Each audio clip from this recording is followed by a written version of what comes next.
ესტაფეტა. სპორტული ток-შოუ საზოგადოებრივ რადიოში. ყოველ საღამოს 8:10 წუთზე.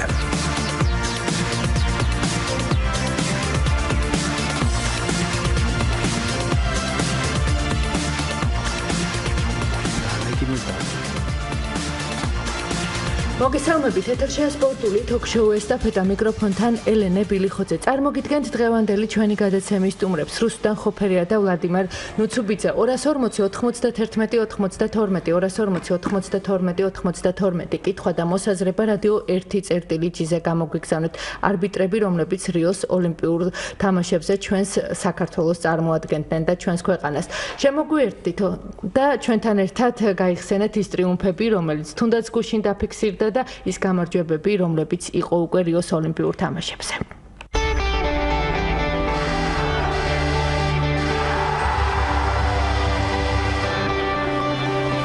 მთავარი სპორტული მოვლენების მიმოხილვა, კომენტარი, ანალიზი, მიღწევები და განცდილი მარცხი, მედალი და ხალხის აღიარება. ყველაზე ამაღელვებელი და აზარტული სპორტის სამყარო ელენე ბილიხოძის გადაცემებში. სამუშაო დღეებში 8 საათსა და 5 წუთზე, 9 საათსა და 5 წუთზე, 19 საათსა და 10 წუთზე, 22 საათსა და 20 წუთზე, შაბათ-კვირას 22 საათზე, საზოგადოებრივი რადიოს ეთერში.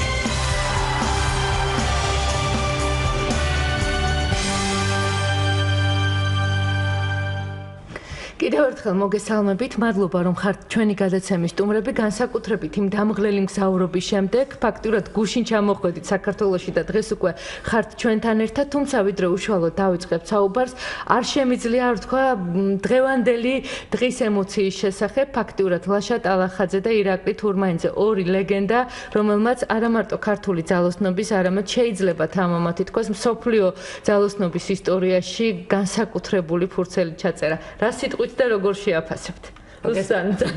მოგესალმებით, დიდი მადლობა ელენე მოწვევისათვის. უპირველეს ყოვლისა, მინდა მიულოცო სრულიად საქართველოს ეს უდიდესი გამარჯვება ჩვენი ძალოსნების მხრიდან, ასევე არ დავივიწყოთ, რომ გუშინ კიდევ ერთი მედალი გქონდა ჩვენ შმაგი ბოლქვაძის სახით. ულოცავ სრულიად საქართველოს პირველ ოქროს მედალს ოლიმპიურ თამაშებზე.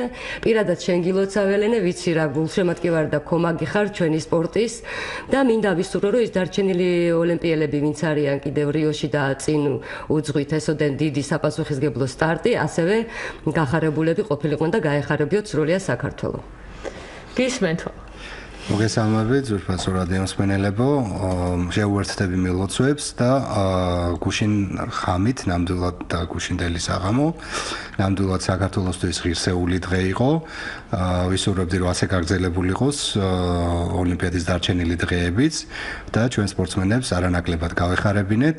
ეს იყო მართლა ქართული სპორტის ზეიმი, ქართული ოლიმპიური მოძრაობის ზეიმი და ეს არის სიხარული, რაც ესე ჭირდება ჩვენ ხალხს და ეს არის რითიც ფასობს სპორტი და ოლიმპიადა. და ნამდვილად ესეთ მნიშვნელოვანი ფაქტია, როდესაც ფედერაციის პრეზიდენტი ოლიმპიური ჩემპიონია, ნაკრების მთავარი მწვრთნელი ოლიმპიური ჩემპიონია, ლაშა ტალახაძე უკვე ოლიმპიური ჩემპიონია და ეს შანსი აქვს თავისუფლებსაც, რომ ეს შედეგი დაფიქსირდეს და კიდევ ერთი რეკორდი იყოს ქართული სპორტის ისტორიის. დიახ, რა თქმა უნდა, ნამდვილად პროფესიონალური და ღირსეული გუნდი არის შეკრებილი ძალოსნობის ფედერაციაში და აუცილებლად იქნებოდა შედეგი და ის შრომა, რაც წლების განმავლობაში იყო ჩადებული, უხვად წარმოჩინდა ოლიმპიადაზე. კიდევ მრავალი ახალი თაობის სპორტსმენი იზრდება ძალოსნობის ფედერაციაში და კიდევ არაერთხელ გაგვახარებენ დიდი იმედი. კი ბატონო, მსმენელი გველოდება უკვე, მოდით მას მოსმენოთ, გისმენთ, გამარჯობა. გამარჯობა და მოგესალმებით. არ მოგაყოლოთ ერთმა დღევანდელი დღე მათ რაღაცა სასწაული დღე იყო და მოდი ამრავლოს ასეთი სპორტსმენები და მათო ქართველებისა კი არა მთელი მსოფლიოს სოფლიოში მაცხოვრებელი ქართველები გულებით გაიხარებინათ, იცოცხლე და გაიხარებინათ. დიდი მადლობა, საკმაოდ ემოციურია, რა თქმა უნდა, როდესაც ყველას აქვს ეს დამოკიდებულება და განსაკუთრებით დამეთანხმებით, როდესაც პირველები გამოდიან ძიუდოისტები, ბატონ ვლადიმერ, ყოველთვის არის ეს მოლოდინი, რომ იქნება აუცილებლად ოქრო, იქნება აუცილებლად ის ტრიუმფი, თუმცა ის რომ ოლიმპიური თამაშების პირველ ფინალს მსაჯობს ქართველი, ძალიან დიდი ტრიუმფია და როგორ იყო ეს განცდა, როდესაც დასრულდა ეს ყველაფერი? ჩემთვის როგორც ოლიმპიადის დებიუტანტისთვის, რა თქმა უნდა, იმდენად მოულოდნელი იყო, რომ საკმაოდ გაოცებული უყურებდი იმ მსაჯების განაწილების ფურცელს, რომელზეც ჩემი გვარი იყო დაწერილი და მაქსიმალური მობილიზება მოახდინე, რა თქმა უნდა და მესმოდა, რომ როგორ იქნებოდა პირველი დღე, ისე გაგრძელდებოდა მთელი ოლიმპიური თამაშები.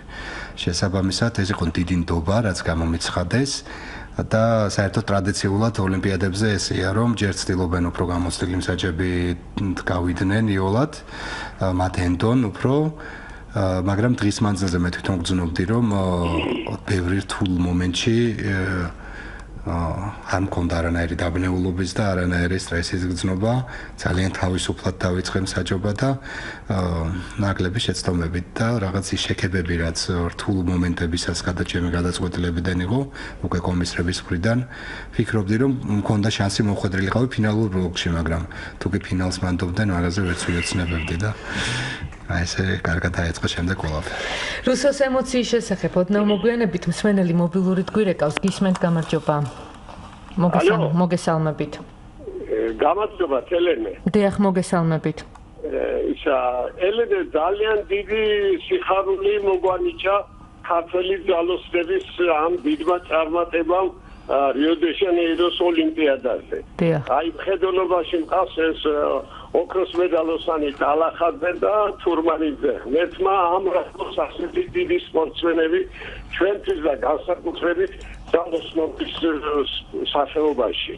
ერთი რამ მინდა შევასრულოთ, რომ მეორე მსოფლიო ომამდე ძალოსნობას მაინც დიდი ყურადღება არ ექცეოდა და იყო ქუთაისელი დიდი სპორტსმენი კონსტანტინე ჩიხო-ხაჭაპურიძე ასე რეკორდი ძალიან დიდხანს არსებობდა ის მეორე მსოფლიო ომში კეთში უგზო დაიკარგა მისი არცახელი დარჩა არც ვერაფერი ვერ იპოვეს და რაფაელ ჩიმიშიას 6 წლის წინ პირველ ოლიმპიურ ჩემპიონს საქართველოსთან ჩადესწოდა ძალოსნობაში პირადად რომ შეხვდა მას მოვაგონე აი ეს სპორტსმენი ხაჭაპურიძე ძალიან დიდი სიყვარული გილაპარაკა და მე მიამაღება დღესაც რომ მისი რეკორდი მოხსენიო მე მოხსენიო შემდეგ ქუთაისში ტარდებოდა მისი სახელობის თასე ტურნირი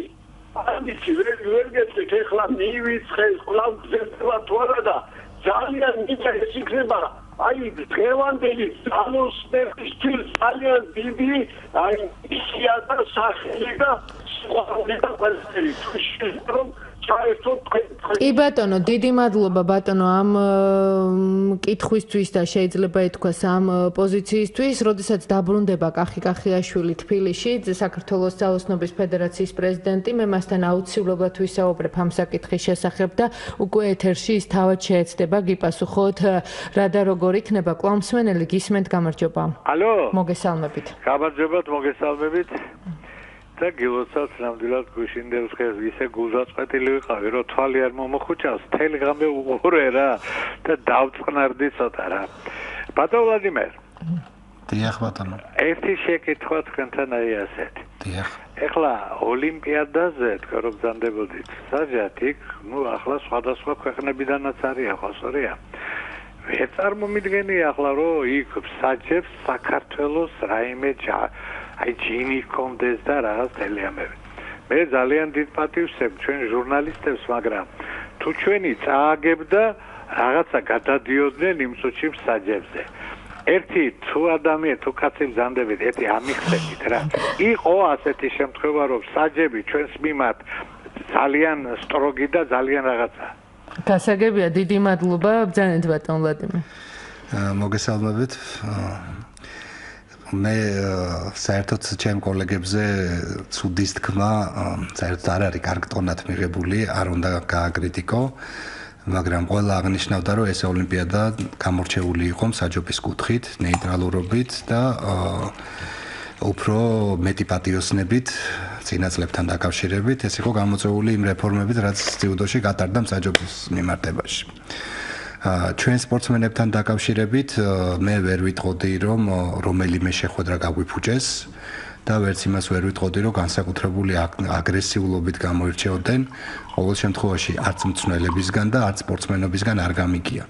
ერთადერთი რაც ჩემ მწვრთნელებთან და სპორტსმენებთან სიტუაციების განხილვაში იყო ხოლმე, აი ესეთი გამოთქმა, რომ კარგი იქნებოდა თუ კი აი იმ დროს, აი იმ შეხვედრაში მათ მოწინააღმდეგეს გააფრთხილებდნენ, ან შენიშვნას მიცემდნენ, ან კარგი იქნებოდა თორე იქ არ იყო, რომ იქ რაღაც აი მეკუთვნოდა და რაღაც აი ესეთი შენიშვნა საერთოდ არ ყოფილა მთელი ოლიმპიური თამაშების მანძილზე. ყოველ შემთხვევაში ჩემ პირად საუბრებში მწვრთნელებთან და სპორტსმენებთან არ ყოფილა. თორე მე ჩემი პირადი ცხოვრებიდანაც ვიცი, როდესაც მე თვითონ ვიყავი სპორტსმენი, თუ კი წავაგებდი შეჯიბს, სახში რომ მოვიდოდი, პირველი მამაჩემს ვეუბნებოდი, რომ ისეთ გამაფუჭეს მსაჯებმა, ისეთ დღეში ჩამაგდეს. პირველი მიზეზი ყოველთვის დამარცხების მაგი იყო და არა ჩემი თქვა რაღაც დაკლებული ვარჯიში თუ ასე შემდეგ. რუსვაი, თქვენ შემთხვევაში იყო ეს ფაქტორი, როდესაც რაღაცას ვერ გააკეთებდით, რომ საჯისთვის დაგაბრალებინათ? მე მინდა მოგახსენოთ, რომ არასოდეს არ ყავდა მსაჯი, ჩემი წარმომადგენელი საქართველოს არასოდეს არ ყოლია მსაჯი, ყოველთვის მიწევდა გამოსვლა შეჯიბრზე მე მსაჯის გარეშე. ადრე უფრო იყო ის ფაქტორი, რომ მიდიოდა მიკერძოება, მე იმ პერიოდში, როდესაც საბჭოთა კავშირის სახელით გამოვდიოდი, საბჭოთა კავშირის ჩემპიონატზე მე თუ სამეულში შევდიოდი, ეს იმის მაჩვენებელი იყო, რომ მე შემეძლო მსოფლიოს და ევროპის ჩემპიონატზე ოქროს მედლის მოპოვება, იმდენად რუსეთის წარმომადგენლებით იყო ეს მსაჯები დაკომპლექტებული, რომ ამის საშუალებას მე არ მაძლევდნენ, მაგრამ მიუხედავად ჩემი მონაცემებისა, მე იმდენად რთულ ვარჯიშებს ვაკეთებდი, რომ უბრალოდ პრიზის გარეშე არ ვრჩებოდი. ჩვენთანაც გამკაცრდა უკვე წესები ოლიმპიურ თამაშებზე.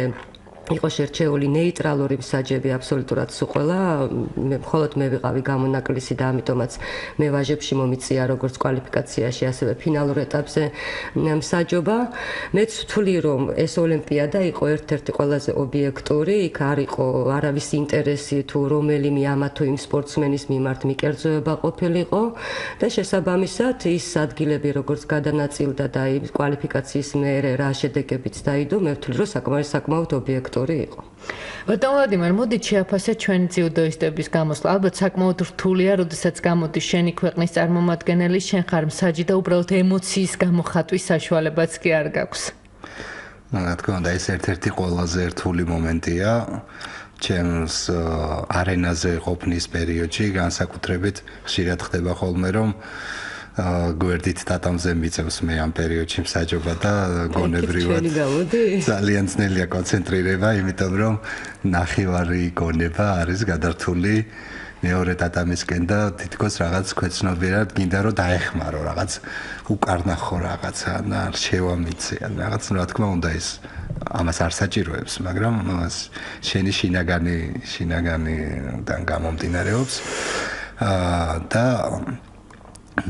სირთულე ასევე არის ის, რომ უამრავი კონტროლი არსებობს საჯებზე და ნებისმიერი გვერდზე გახედვა და ნებისმიერი ჩვენი ქმედება არავის არ დარჩება შეუფასებელი. იყო ერთი ესეთი მომენტი, ბრაზილიელი მსაჯი მსაჯობდა ლიბარტელიანისა და მონგოლის ორთაბრძოლას და შემდეგ ლიბარტელიანმა როცა დაამთავრა, უყურებდა შემდეგ შეხვედრას თავის სავარაუდო მეტოქეს ორთაბრძოლას, რომელთა შორის მოგებულსაც უნდა შეხვედროდა. და ამასობაში ბრაზილიელმა მსაჯმა რომ დაამთავრა თავის საჯობა, მივიდა ლიბარტელიანთან და ხელი ჩამოართვა.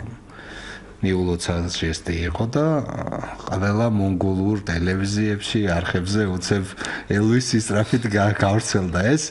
აი რა ურთიერთობები აქვთ თურმე ქართულ სპორტსმენებს და მსაჯებს, რომ რაში იყო იქ საქმე თურმე, რატო იღებდა გაფრთხილებას მონგოლის სპორტსმენი და რატო იყო კეთილგანწყობილი.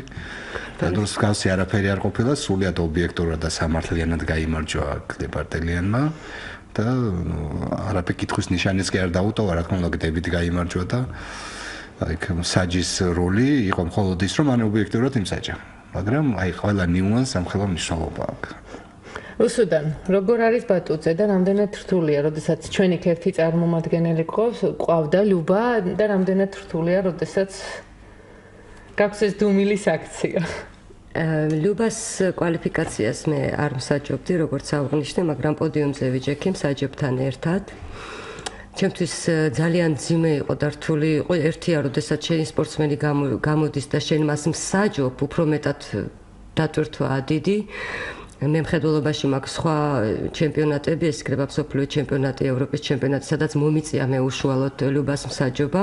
ეს ორმაგი დატვირთვაა, გარდა იმისა, რომ განიცდი შენ სპორტსმენის გამოსვლის თაობაზე, მაქსიმალურად ობიექტური უნდა იყო, არ უნდა ამოვარდე მსაჯების ქულებიდან, რომ შემდგომ შეიძლება ან დისკვალიფიკაცია მიიღოთ, ყველაფერი უნდა გაითვალისწინო ამ შემთხვევაში.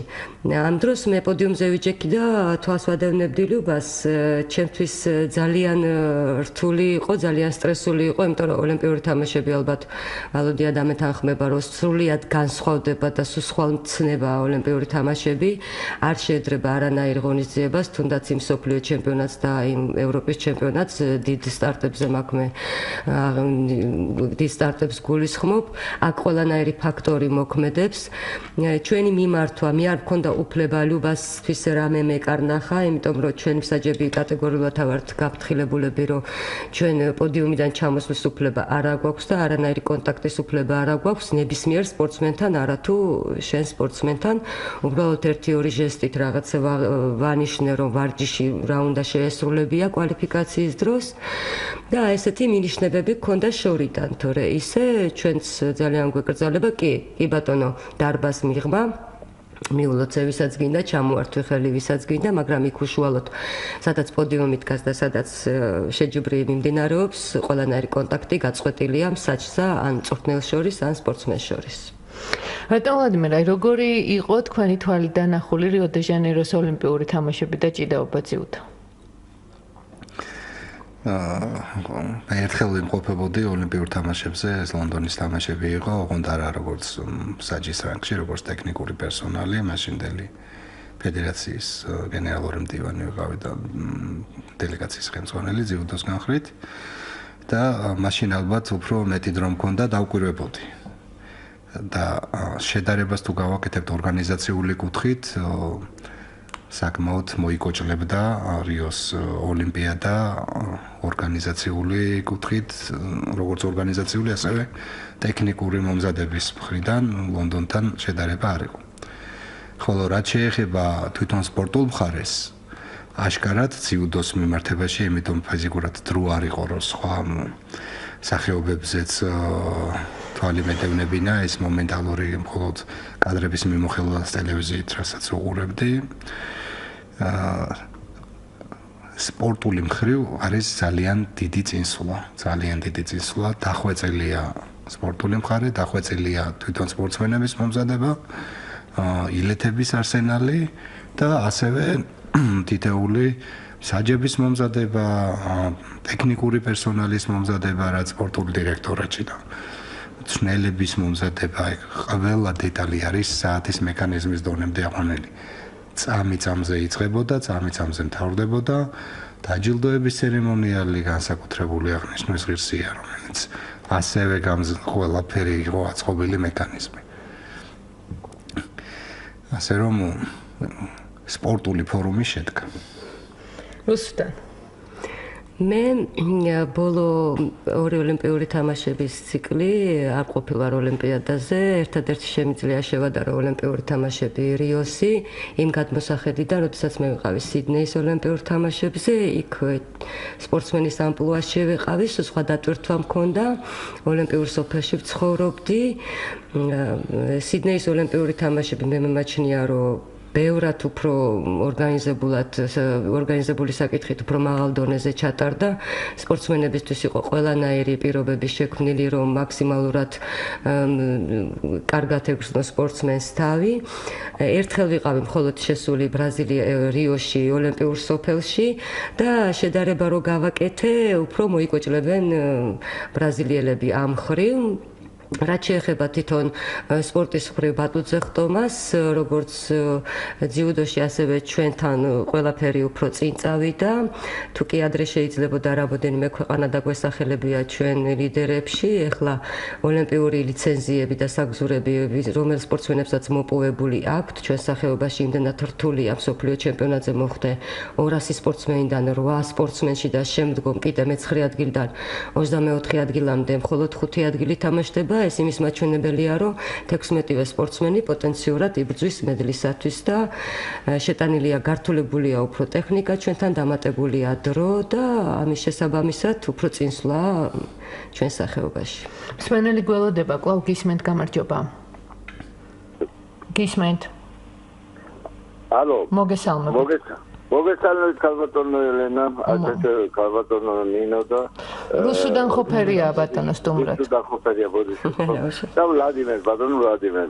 მოგილოცავთ აი თემა გუშტია წარმატებებს, ვთქვათ გაიხარა სულიად საქართველოს და მაქს სამი შეკითხვა დავიწყებ ქალბატონო ნინოთი. მაგრამ მაინც გონია რომ გოლოვინას გამოსვლა წარმატებული იყო, იმიტომ რომ ქალებთან შორის მან ყველაზე წარმატებულად იასპარეზა გალუქვაძესთან ერთად არაც.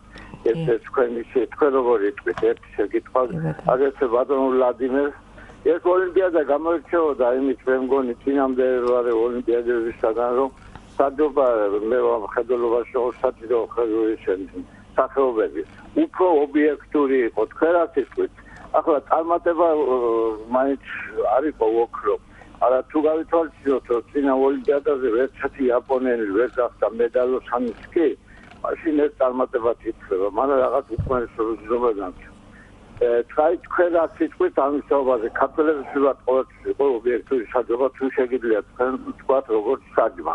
რაც გვეამაყება, რომ თქვენ განდებოდეთ საჯები საქართველოს ძალიან. დიდი მადლობა.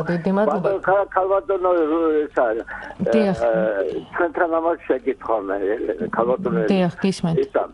აი ჩვენ დაცენ ესენი სიმაღლეზე ხტომელი დაცა და როდის ბოდიში რო გაწუხებს, მაგრამ როდის გამოდიან აი დანარჩენი სახეობის დავმაგე. კი ბატონო, დღეს გამოვიდა ჩვენი კიდევ ერთი სპორტსმენი ზაზა ნადირაძე, მან საკვალიფიკაციო რაუნდი წარმატებით გადალახა და ნახევარფინალში გავიდა ახალგაზრდა ქართველმა სპორტსმენმა, რომელიც დებიუტანტია ოლიმპიურ თამაშებზე საკვალიფიკაციო ეტაპზე 200 მეტრი 41.423 მიასე წამში დაფარა და 7 სპორტსმენს შორის მე-4 ადგილზე გავიდა. ნახევარფინალური გამოსვლა ხვალ გაიმართება, უკაცრავად ნახევარფინალური გამოსვლა დღეს ჩატარდა და შესაბამისად მან უკვე მოიპოვა ფინალში გამოსვლის უფლება, თავად გამარჯვებული კი უკვე ხვალ დასახელდება. რაც შეეხება ჩვენს სიმაღლეზე მხტომელებს, ისინი უკვე 19 აგვისტოდან ჩაებებიან ოლიმპიურ თამაშებზე და შეეცდებიან თავისუფალი სტილით მოასპარეზე ფალავნებთან და სალომე ფაჟავასთან ერთად იბრძოლონ წარმატებისთვის. მანამდე კიდევ ერთი მსმენელი გისმენთ, გამარჯობა. გამარჯობათ, მე გილოცავთ დღევანდელ დღის მედლებს და შეკითხვა მაქვს ბატონ ვლადიმერთან და იცით რა მინდა გითხოთ, აი ასე თუ ისე მეც მოველოდით ჩვენი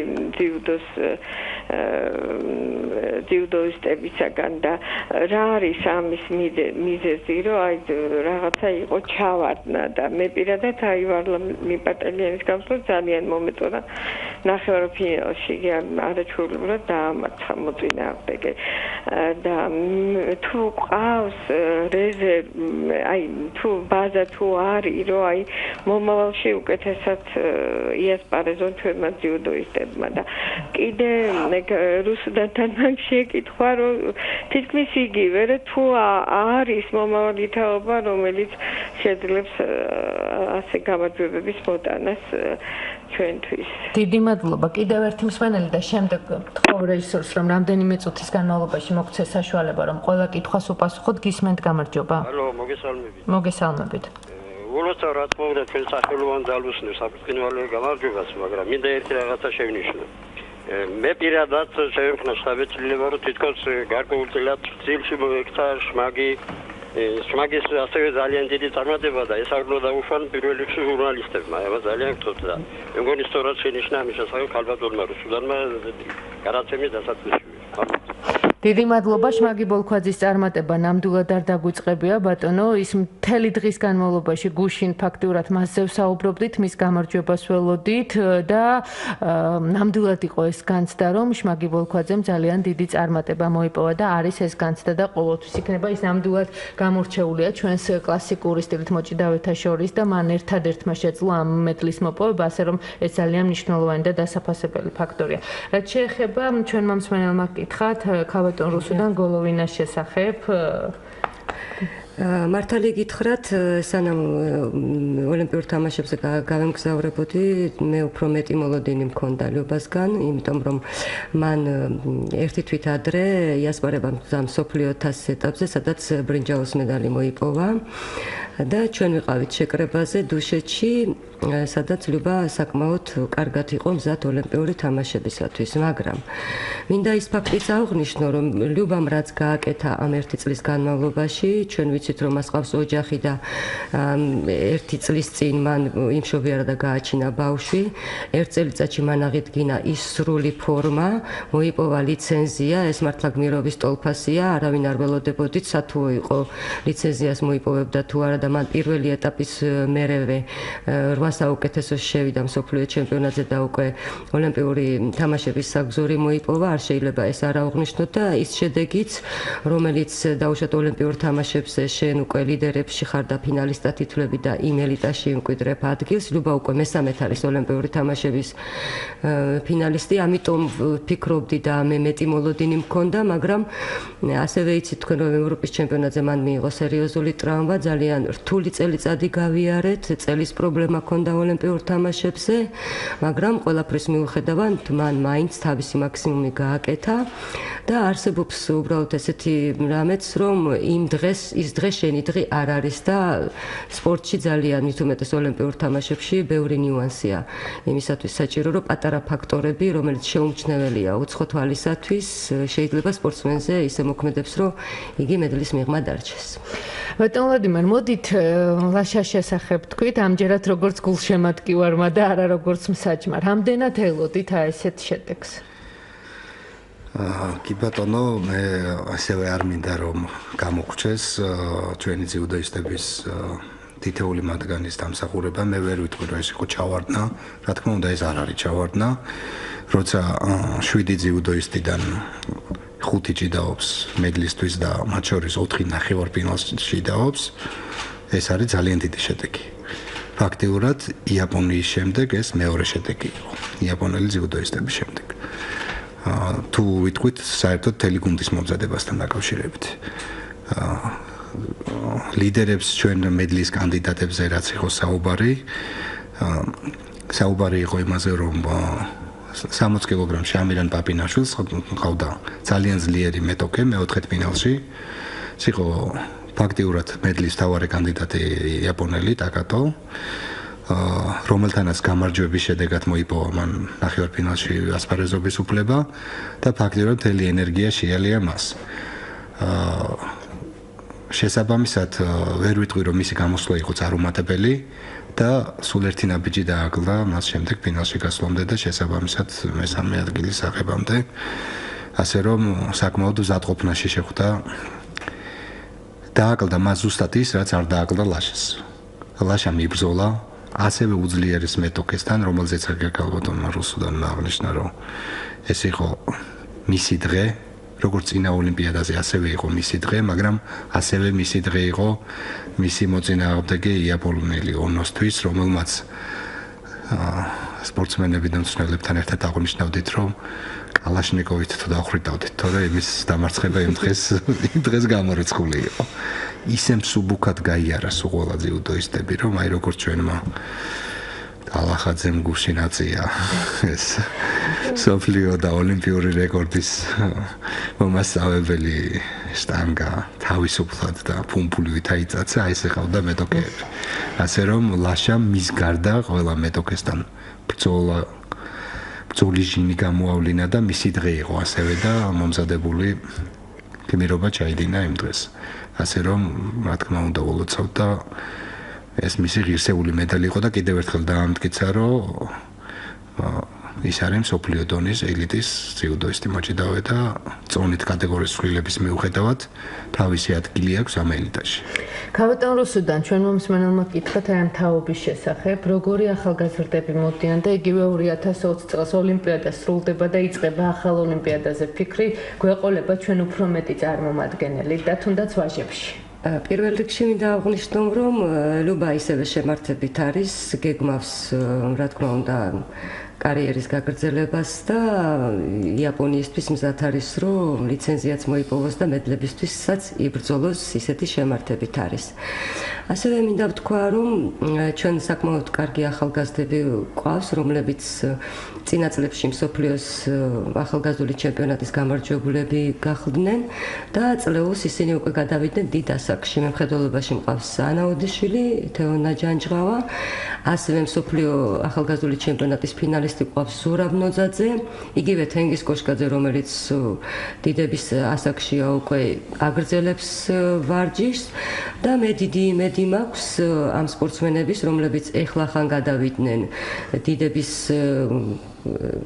კატეგორიაში, რომლებმაც ევროპის ჩემპიონატზე უკვე ნახევარფინალში იასპარეზეს, ასევე საერთაშორისო ტურნირში, რომლებიცშიც ძალიან დიდი ასაკის გოგონები გამოდიოდნენ, იქ ანა ოდიშვილმა წარმატებით იასპარეზებდა და ძალიან მიზერული ქულები დააკლდა პირველ ადგილამდე და გახდა პრიზიორი, ასე რომ ჩვენ იაპონიისთვის უკვე გეგმავთ მაქსიმალურად შეიძლება არ გამოვრიცხავ და ვიბრძოლოთ 2 ლიცენზიისთვის გოგონებში და ასევე ვაჟებში. ცოტა ხმამაღალი განაცხადია ჯერ, მაგრამ იმის პოტენციალი ახალგაზრდების გვაძლევს ამის საშუალებას დღევანდელი დღიდან გამომდინარე, რომ ჩვენ ამაზე ვიფიქროთ.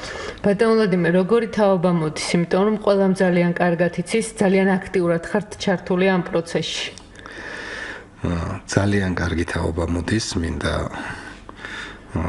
დავამშვიდო ჩვენი ძიუდოს გულშემატკივრები, ძალიან კარგი თაობა მოდის, თუნდაც ის რა დღის რომ ჩვენი გუნდის ბირთვი ჯერ არ არის ჩამოსაწერი და მხოლოდ 2 წონაში იგეგმება ცვლილებები, ეს არის 60 კილოგრამში და მძიმე წონით კატეგორიაში, სადაც ალბათ თაობათა ცვლა შეიძლება განხორციელდეს ეტაპობრივად, რა თქმა უნდა, ეს იმას არ ნიშნავს, რომ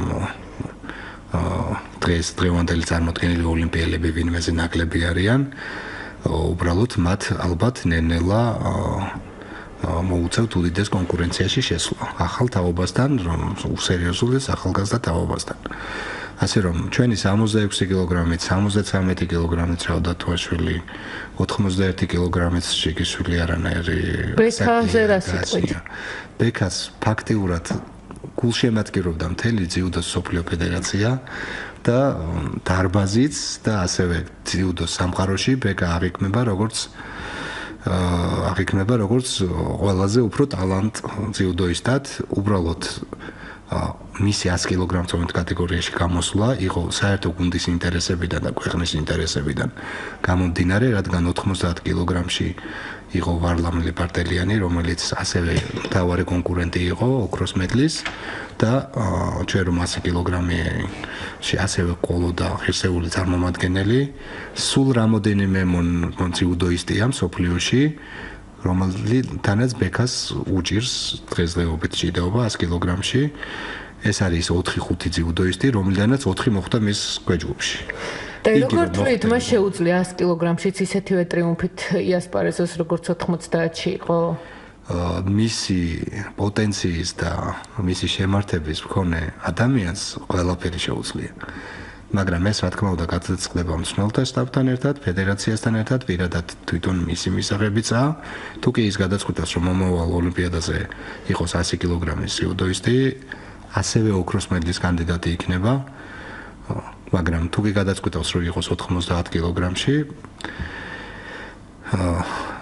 ალბათ სერიოზულესი კონკურენტი გაუჩნდება 90 კილოგრამის ლიდერებს. რაც შეეხება ესტერ სტამს და ძალიან მინდა გოგონათა ძიუდოში აფასოთ. კი ბატონო, რახან პერსპექტივებზე ვსაუბრობთ, ჩვენ გვყავს უნიჭიერესი ძიუდოისტი ჭაბუკი გოგონები, რომელთა ნაწილიც ახლა ახალგაზრდულ ნაკრებში გადავიდნენ. უნიჭიერესი, რომელმაც უკვე თავისი ადგილი დაემკვიდრეს და ის კი არა უკვე გუნდურ ჩემპიონატებშიც კი დაიწყეს გამოსვლა და ევროპაში უკვე გთხოვენ რომ გვეყოფა რომ ყველანაირ თქვენი ძიუდოისტი ბიჭები იგებენ გარანტირებულად სულ გუნდურ ჩემპიონატებს. ხა გოგოებში მაინც დაგვიტოვეთ რაღაცა შანსები. ძალიან ნიჭიერი, ხოლო რაც შეეხება ესტერ სტამს, მან ღირსეულად იბრძოლა. ძალიან ძლიერი მეტოქი გაიარა მეორე წრეში. და ის შეხვედრა რომელიც დათმო, ისიც მხოლოდ ერთი გაფრთხილებით დათმო და ასე რომ არავისთვის საჩუქარი არ ყოფილა. ღირსეული წარმომადგენელი იყო. რა თქმა უნდა, ის არ არის ელიტის წევრი, მაგრამ თავისი შესაძლებლობების გამოვლენის საშუალება მას ჰქონდა ოლიმპიადაზე და პირველი საქართველოს წარმომადგენელიც დაფიქსირდა ოლიმპიურ თამაშებზე. კომსმენელი გისმენთ, გამარჯობა. გამარჯობათ ქალბატონო ელენე. მოგესალმებით. მოგესალმებით თქვენს თომას. პირველ ყოვლისა გილოცავთ გუშინდელი ოქრო სულად საქართველოს. ველოდი მე სანამ ძალოსნათა შეჯიბრება დაიწყებოდა მე ლაშა ახალგაზრდა საუბრობდი რომ ის საუცილებლად აიღებდა მედალს თან მაღალი სინჯის მედალს. მე თქვენთან ახლა ქალბატონ ელენე როგორც თქვენთან ისე თქვენს თომასთან ესეთი შეკითხვა მექნება. ხო არ ჯობდა მაინც რომ თურმანიძე ცოტა სხვა წონაში რომ გამოსულიყო და რომ აშკარად ჩანდა რომ ირაკლის ისეთი ფორმაში იყო რომ ისიც ოქრო გასაგებია ბატონო, ამ შემთხვევაში ჩვენ ვსაუბრობთ ძიუდოზე, როდესაც ჩამოვლენ ისინი, მათ შეგიძლიათ თავად დაუცვათ ეს კითხვა და ისინი ალბათ უფრო დეტალურად ისაუბრებენ. კი ბატონო, ამ შემთხვევაში ეს მხოლოდ და მხოლოდ წონაზეა დამოკიდებული, ირაკლი თურმანიძე წლების განმავლობაში გამოდიოდა ამ წონით კატეგორიაში და მას უკვე კარგა ხანია როგორც ლიდერი შეუერთდა ლაშა ტალახაძე, ასე რომ ძალიან ძნელია დღეს ვისაუბროთ, რომელიმე მათგანს ან წონა დაეკლო და მძიმე წონაზე ზემოთ უკვე აღარანაირი შანსი აღარ არის რომ ისინი გამოვიდნენ ოლიმპიურ თამაშებზე. რა ვიცი, წარმატება მათ და ძალიან გაგვახარეს. ნამდვილად ტრიუმფია, როდესაც კვარცხლბეკზე დგას ორი ქართველი, ორი ქართველი დროში. ახლა მსმენელს, რომელმაც დაგვირეკა, იმიტომ რომ ნამდვილად გამართლებული იყო ესეთი ფაქტი, რომ ერთ კატეგორიაში, ერთ კვარცხლბეკზე ორი ქართველი დგას და მოდით ნუ დავაკმინებთ იმ ბრინჯაოს მედალს, იმიტომ რომ ოლიმპიურ თამაშებზე ნებისმიერი სინჯის მედალი, რა თქმა უნდა, ოქრო ყოველთვის ოქროა, მაგრამ ის ბრინჯაოც ისევე რთული მოსაპოვებელია, როგორც ის ოქრო და მე ვიყავი უბედნიერესი გუშინ კვარცხლბეკზე რო იდგა ორი ქართველი ვაჟკაცი და ორი საქართველოს დროშა რო იწეოდა. თან თუ კი გავიხსენებთ ირაკლი თურმანიძის ასაქსის 27 წლის არის და ყოჩა ხმან რომ აი ამ პირზე და არავინ არ იცის ის ფაქტი რომ ის სხვა კაწონით კატეგორიაში თუ მოიპოვებდა მედალს, ამიტომ მე ვთვლი რომ ნამდვილად გაამართლა იმ მომენტმა რომ ამაზე ალბათ უფრო ძალოსნები იტყვიან ცოტა. სხვათ შორის აი საკმაოდ დიდი იყო ვთქვათ მოლოდინი როგორი იქნებოდა რიო ოლიმპიადის დღეებში და ვიდრე დავიწყებდით საუბარს ბატონმა ვლადიმერმა ეხუმრა კიდეც რუსუდანს ალბათ ჰქონდა საშუალება უფრო მეტი სურათი აქვს გადაღებულია და მსმენელია ხაზე მოდით ძალიან მოკლედ ბრძანეთ თუ შეიძლება გისმენთ. გამარჯობათ. მოგესალმებით. საქართველოს ულოცავ ტრენვალე გამარჯობას გუშინ. ახლა რაც შეეხება ირაკლი თურმანიძის წონის დაგლებას 105 კილოს ხევით არის ქვედა კატეგორია და 135 კილოა თვითონ და 30 კილო. კი ბატონო, დიახ. 32 წლის ძალოსას რო დაეკლო ეს ისე განმარტებისთვის უკაცრავად. გასაგებია, დიდი მადლობა, როდესაც მოდით რუსტან და ვლადიმერ, ბრძანეთ ბოლოს თქვენი თვალი დანახული რიო და იშთაბეჭდილებები. რიოში ვიყოფობდი მხოლოდ 5 დღე, აქედან სულ 9 დღე ვიყავი წასული, 2 დღე მომიწია გზაში, აქედან 2 დღე გზაში, იქიდან და სულ ვიყავი 5 დღე, მაგრამ თითოეული წამი წუთი თუ სადმე რაღაც მქონდა საშუალება, ძალიან დატვირთული გრაფიკი მქონდა ჩვენ, მქონდა კრებები, მე ვალოდია დამეთანხმება ეკიპირებაზე წასვლა მოიცავდა 5 საათიან დროს გზის მომენტი, ფორმის გასინჯვა და ამიტომ ძალიან დაკავებულები ვიყავით. ერთი მომენტი, რაც ჩვენ თვითონ საჯებმა მოვახერხეთ, ჩვენმა ბატუძე მხტომის საჯებმა, გავაკეთეთ ის, რომ ერთი დღე ავიღეთ, ნახევარი დღე ექსკურსიისთვის და დილას წავედით უკვე იმ ღირსშესანიშნაობის სანახავად რიოში. ნახეთ იესოს ქანდაკება, გამოვედით კოპაკაბანას სანაპიროზე ვიყავით ცოტა ხანი, სადღაც მხოლოდ და მხოლოდ ერთი დღე მქონდა ამის საშუალება პირველ ნახევარში. თორე დანარჩენი რომ თქვა კი ფოტოები რაც მოვასწარი მაქსიმალურად დავდე, დანარჩენი უფრო ვიყავი დატვირთული, იყო ეს კრებები, იყო იქ პოდიუმი, ჩვენ მოგთხოვეს მსაჯებს რომ პოდიუმზე ვარჯიშის პერიოდშიც დავსწრებოდით დარბაზში ყოფილიყავით, რეპეტიციას ავით გავიარეთ, ასე რომ დიდაც დრო არ მქონია, მე საკმაოდ უფრო ნაკლები დრო ვიყავი რიოში, ვიდრე ვალოდია პირიქით მემშვრდა, უფრო დიდი ხანი დააყოვნა მან იქ. ბრძანეთ ბატონ ვლადიმერ. მიუხედავად ჩემი 10 დღის ყოფნისა რიოში, სამწუხაროდ აი გრაფიკიც თვითფრინავეს ისეთი დაემთხვა, რომ ის ნახევარი დღეც ვერ მოხერხდა.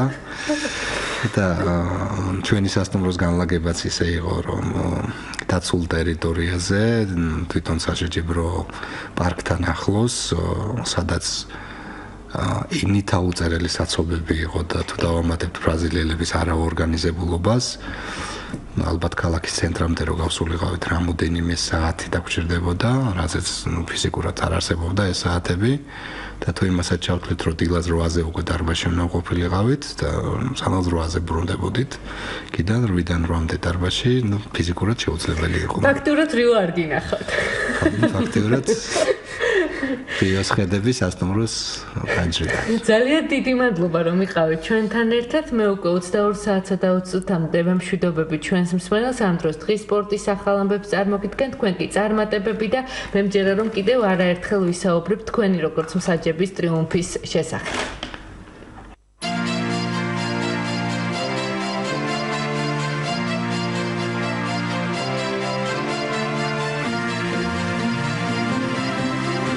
ესტაფეტა სპორტული ток-შოუ საზოგადოებრივ რადიოში. ყოველ საღამოს 8:10 წუთზე.